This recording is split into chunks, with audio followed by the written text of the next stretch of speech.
भारतीय वायुसेना ने सेंट्रल सेक्टर में युद्ध अभ्यास आक्रमण किया है। राफेल और सुखोई 30, जी हां, राफेल भारत का युद्धक विमान, सुखोई 30 भारत का युद्धक विमान इसमें शामिल हुए हैं। ये युद्ध अभ्यास ऐसे समय पर हो रहा है जब भारत और पाकिस्तान के बीच पहलगांव हमले के बाद तनाव बढ़ा है। यहां युद्ध अभ्यास एयर हेडक्वार्टर की कड़ी निगरानी में हो रहा है। इसमें वायुसेना के शीर्ष पायलट भाग ले रहे हैं, जिन्हें अनुभवी प्रशिक्षकों की निगरानी में अभ्यास कराया जा रहा है। वायुसेना के इस युद्ध अभ्यास में मुख्य लड़ाकू विमान की टुकड़ियां भाग ले रही हैं। वो तस्वीरें हम आपको दिखा रहे हैं जो युद्ध अभ्यास की तस्वीरें हैं। इसमें सबसे आगे जो विमान आपको दिखाई दे रहा है वो राफेल लड़ाकू विमान है। भारतीय वायुसेना के पास राफेल विमानों की 2 स्क्वाड्रन है जो अंबाला हरियाणा और हशिमारा पश्चिम बंगाल में तैनात है। ये क्षमता, ये ताकत आप भारत की देख रहे हैं और इसकी जो गर्जना है उस गर्जना की आहट पाकिस्तान को सुनाई दे रही है। इसलिए पाकिस्तान आहत में है, पाकिस्तान आहत है, पाकिस्तान घबराया हुआ है, पाकिस्तान मनोवैज्ञानिक खेल भी खेल रहा है। और यही कारण है कि पाकिस्तान मिसाइल टेस्ट करने जा रहा है जिसकी रेंज 480 किलोमीटर रेंज है। लेकिन क्या पाकिस्तान के पास उतने युद्धक विमान हैं? क्या पाकिस्तान के पास उतने युद्धक लड़ाकू विमान हैं? क्या पाकिस्तान भारत की सैन्य क्षमता के आगे कहीं टिक पाएगा?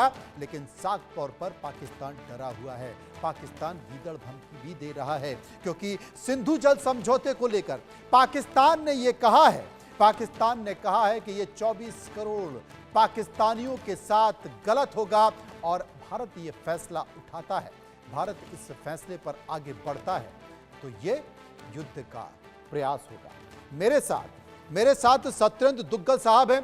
दुग्गल साहब, हम वो तस्वीरें अपने दर्शकों को दिखा रहे हैं भारतीय वायुसेना के युद्ध अभ्यास की, क्या कहेंगे? देखिए, ये कॉन्फिडेंस बिल्डिंग मेजर होता है जो कि कॉन्फिडेंस ना सिर्फ अपने ट्रूप्स में होता है बल्कि जो आम जनता होती है उसमें भी एक मैसेज जाता है कि हम तैयार हैं, we are ready for the ultimate battle. ये उसके लिए बहुत इंपॉर्टेंट है। और इसके अलावा एक बहुत जरूरी बात ये हो जाती है दैट कभी कभी जो थोड़ा सा लेट बैक एटीट्यूड लोगों में हो जाता है उसको सडनली शेकअप करके बताना पड़ता है कि हम तैयार हैं, हम आ रहे हैं। वो एक बहुत बड़ा मैसेज है।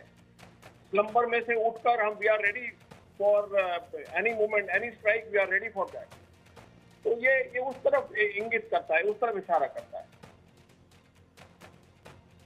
दुग्गल साहब बता रहे हैं कि ये युद्ध अभ्यास इसलिए भी है कि एक मनोवैज्ञानिक प्रभाव भी है और एक कॉन्फिडेंस बिल्डिंग प्रक्रिया भी इसे कह सकते हैं। तमाम लोग मेरे साथ मौजूद हैं। हम चर्चा इस बात को लेकर कर रहे हैं कि आखिर संकेत किस तरीके से हैं। जी द्विवेदी साहब मेरे साथ मौजूद हैं। द्विवेदी साहब, सर्वदलीय बैठक खत्म हो चुकी है, युद्ध अभ्यास की तस्वीरें हम दिखा रहे हैं, लेकिन पाकिस्तान भी संकेत दे रहा है। पाकिस्तान ठीक ऐसे समय पर जब दोनों देशों के बीच तनाव है तो पाकिस्तान मिसाइल टेस्ट करने जा रहा है जिसकी 480 किलोमीटर रेंज है। ये संकेत क्या है? देखो, ये युद्ध जो होता है इसमें पहले कैपेबिलिटी डेमोन्स्ट्रेशन की जाती है कि हमारी कैपेबिलिटी क्या है, हम क्या कर सकते हैं। जैसे भारत ने अभी युद्ध अभ्यास किया है तो वो एक डेमोन्स्ट्रेशन है, ये बताने कि ये हमारी ताकत है। तो इसी प्रकार जो पाकिस्तान है वो भी अपनी ताकत को दर्शाएगा और ये जो मिसाइल टेस्ट कर रहा है ये भी पटाखे चलाएगा वो, क्योंकि युद्ध में तो इंफॉर्मेशन वॉरफेयर है, साइकोलॉजिकल वॉरफेयर है, ये सब चलते।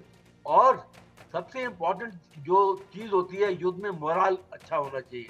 तो देश को मोराल बढ़ाने के लिए हम ये सारे डेमोन्स्ट्रेशन करते हैं और दुश्मन का मोराल डाउन करने की कोशिश करते हैं ताकि जब हम युद्ध में एक्चुअल आ जाए तो मोराल एक बहुत इंपॉर्टेंट फैक्टर होता है। तो इसलिए ये युद्ध की तैयारियां हो रही हैं, दोनों अपनी क्षमता दिखाएंगे और पाकिस्तान की जो घबराहट है वो सामने नजर आ रही है जिससे वो एक एक्शन ले रहा है। आप यही बताइए कि जब हमने उनकी इंडस वाटर ट्रीटी को सस्पेंड किया तो उन्होंने क्या किया कि भाई हम शिमला एग्रीमेंट को सस्पेंड कर रहे हैं। अरे शिमला एग्रीमेंट तो उसमें कुछ है ही नहीं है और मैं खुद बांग्लादेश की लड़ाई लड़ा हूं, बल्कि हम उसमें शॉर्ट चेंज हुए। यानी कि पाकिस्तान का उसमें बहुत फायदा हुआ। उसके सामने 1000 PW गए, हमने अपनी जमीन जो कैप्चर की थी वो दी, और LOC जो हमने एक जी समझौता हुआ। द्विवेदी साहब, इस बीच एक और बड़ी खबर आ रही है भारत के सामने। क्या ये पाकिस्तान